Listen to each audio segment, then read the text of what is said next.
prevent oxygen from getting into the bore of the weapon. Jacob takes the gunner's worm or auger. He's going to send that down the bore of the weapon. He's going to fish out any material that might have been left over from our most previous shot. Now, if Jacob had found anything, it'd be historically inaccurate aluminum foil. We use aluminum foil rather than historically accurate muslin cloth because muslin cloth has a tendency of catching on fire. And we don't set the lilac bushes on fire. The next step will be to use this wet swab. This is simply wet sheep's wool and a ramrod. This is going to be sent down the bore of the weapon to extinguish any embers that are still in the barrel and also kind of push out the oxygen in the gun as well, making sure that there's nothing to feed those embers. And that's why you heard that thunk. That was that vacuum it created collapsing.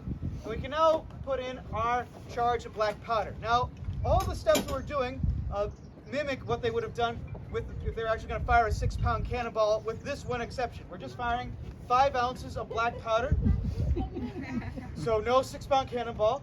This is actually about half of what they would have used back in the 1880s. They would have used about 10 ounces of black powder for their salute shots, but 5 ounces is plenty to show you just how this gun operates.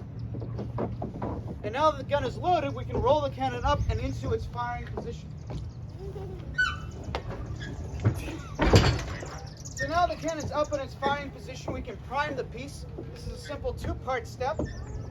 Jacob's going to take this brass wire called a gimlet, or the gunner's wire, and set it down the vents of the cannon. That's going to pierce that charge that we just loaded into the cannon. So that's going to expose that black powder. So when we send a flame down into the gun, it'll actually ignite the whole charge and make the big boom. Our final step is to insert our ignition device. The same sort of ignition device they would have used back in the 1880s. It's called a friction primer.